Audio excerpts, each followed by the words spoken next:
Welcome back to the Quest for Treasure on the Quest for Details channel.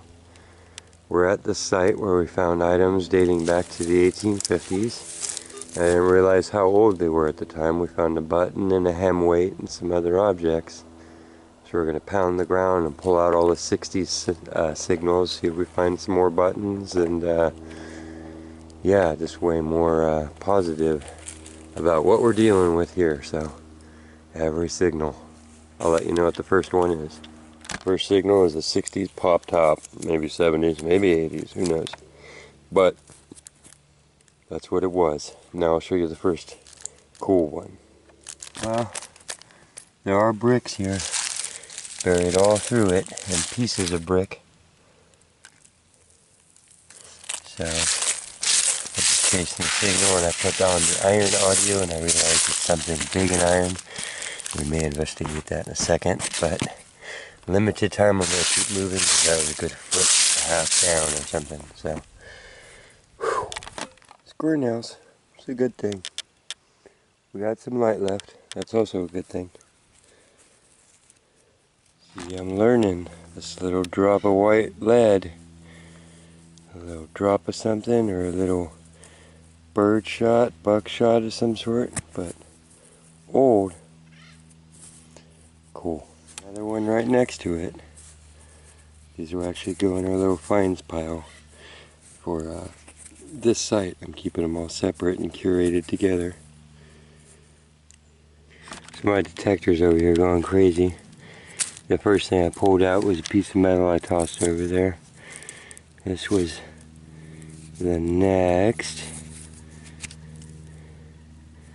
Some more ornate corner of stuff, and then you see what I just picked up is the corner of like a pot full of lead. That's a big old dollop, so that's classic old. And then this looks like a hand forged chain link that has busted open, is what that is, all coming out of one hole and ringing like crazy. And there's an indention here, so there's so many signals and it's kind of on the corner of the site. I'm thinking this is probably an old either the corner of a shop or an actual garbage dump, but it's an old one because it's chunks of lead and stuff. So pretty cool, you know, old school garbage.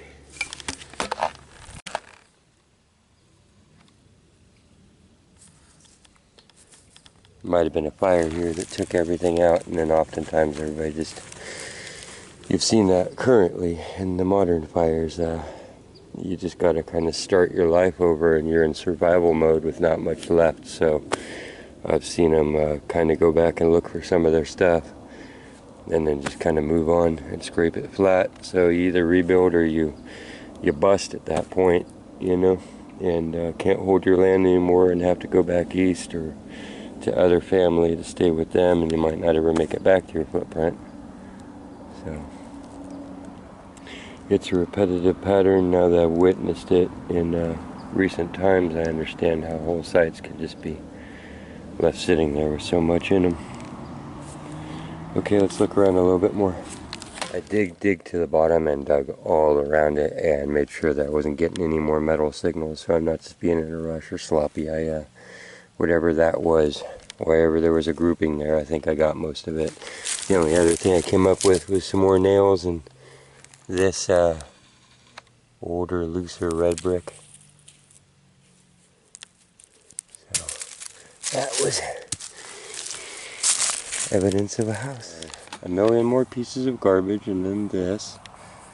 Not sure what it is,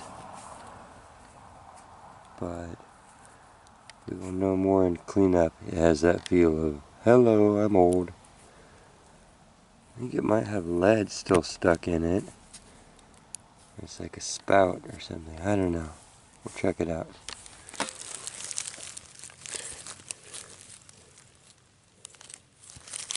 Look. Look at that. Pretty cool. Pretty cool.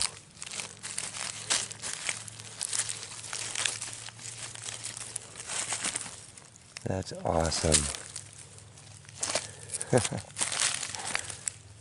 Wow. Well, I think we'll clean that up. Definitely bring it home just to get it out of the ground and see what it is.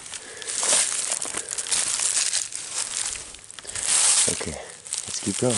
Wow, that was just awesome. We went back to the site where I found some of my oldest stuff.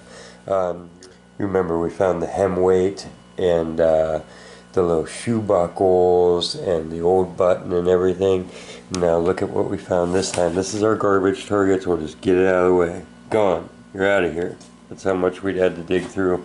There's 20 times that much stuff. But where this was, it was kind of a little ways off, and I worked and worked and worked at it, so this might be, you know, a good share of what's there, but still, you know, wow. Okay, so enough babbling. This is a big wedge of lead. Oh, look! Does that have words in it? Hang on. Nope, they're just little dents. You know, I thought maybe it was words off the bottom of the pan, but it doesn't look like it. But you can see that's what it was. It's somehow probably like a cast iron pot or something they were melting this down in. And a big old wedge of lead that they would use to seal windows and just do all kinds of stuff. They didn't have all the flexible things that we have now. A bunch of square nails. You know, these are big and awesome. Pretty old. You know, you can see them splintering out. These two little lead pieces, which are probably some sort of shot, that, you know, got pretty squished flat from hitting something. These are all square nails. This, most likely a Weatherman, but remember the site is like 1850s or whatever, so it's cast, heavy. I wish you could feel it. It's super heavy. It's not the new thin ones of today. It is hollow inside, but that's where the blades would go over it. I cleaned it out. There's a central working that would probably go to, oh, the directional, you know, compass pieces. You've seen that, the new ones, the lightweight copies of this, you know. Nearer to that, almost in the same hole. This, which is it's a hand-forged link that broke.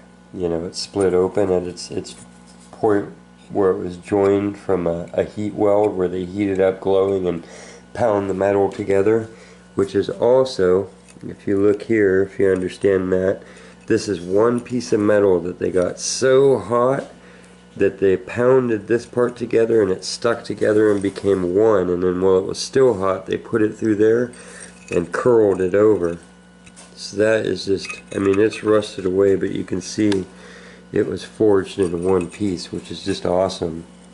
Also, the detail that came with this, I believe this is, you know, a piece of carriage wear, whatever you want to call it. It's the bigger stuff for either, you know, plowing or, you know, hooking the horses up to go to town, hooking them to the stagecoach, because there would have been a wooden piece that went through here, I believe, and, oh, I forget what they're called. Similar stuff hanging out here on my porch. So this one is a newer style, you know, but you can see the same basic object there coming down. And I think these held horses apart, or held their reins apart in a way, or oxen. I'm sure some of you know, but yeah, pretty sure it's some sort of, you know, animal accoutrement. The chain is really cool and old. I'm still freeing it up.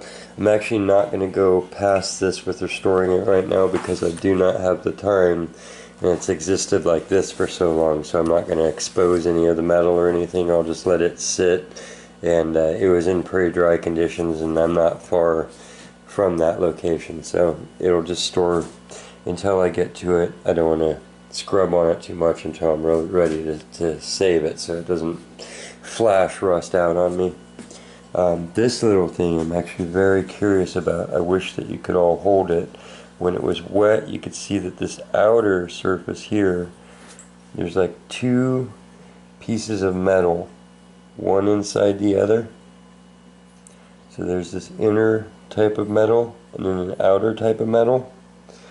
and the outer type of metal appears to have had some sort of silver gilding or coating to it, and it's fatter at this end than that end, and that's the detail of it. It looks just like that. I don't understand what it was. So any clues, I'd love to hear. This came out of the same hole in the same context, so that's why it's important. Feel like it was maybe a piece of the carriage or the wagon, which is really awesome. Olive, who was with me, said, hey, maybe they were horse people, because they had a horse on their weather vane instead of a rooster. And these are the fancy pieces that we dug up. And as close as I can guess, this is its size and shape. And do you see what's in the middle? That's a horse's face, and the bit, and the reins coming down. And if you look here, this is like, faux stamped is the texture here, like little poundings. And then the ornateness of it, that's the pattern. It goes all the way around. And on the back you can see that it was actually gilded in gold at one point, or a metal that looked like gold. So it was covered in yellow shiny stuff. And if you look on the edges, you can see it's like a pewter or a pot metal of some sort. Say a tin alloy, so I think that puts us into pewter, right? So you can imagine there would be the rest of the horse's head and a little circle there. So if anybody has ever seen one of those before and knows how to look it up, there's no numbers or anything. Now, everybody had horses at the time. Horses were a theme. That was transportation. As much as we're car people now, we were horse people then. So, oh, that's right. What I wanted to say was, here's the weather main off the top of the house, right? This looks melted to me. There's a lot of nails and a lot of cool stuff so far. So I'm thinking either the barn burnt down, or since there's nicer possessions, and that was probably on the house, I think the whole house burnt down. And or this could have been a garbage pile, but I just don't think so. It's looking like a burn site. So a long time ago, 150 years ago, that would be my best guess. Oh, that's what I wanted to tie in. The fact that the weather main is laying like right where it fell straight down, probably as the building burnt, the nails, the things in it melted. And then this, when I washed it out, was packed with white ash. So the wood in here was gone, and it was actually filled with compacted white ash, which was very strong contrast to the brown dirt that this was all coming out of. So it preserved the ash of its final moments in there. So, but that is actually one of the coolest things. It's one piece, bent around, pounded flat, and pounded out skinny and twisted. Awesome. Probably towed him back and forth to town with that, or plowed the fields that are now a lake. Okay. And that's got to be like a favorite relic. Thanks for coming with me on this one. Remember to subscribe if you liked it. Like it if you liked it. Share if you can. Comment if you have anything you'd like to say. It's just down below the videos. You'll find the comment section. And the little bell icon that you see, you can hit that, and then every time that we put out a new video, you get a notification. So until next time, quest on, and we'll see you out there.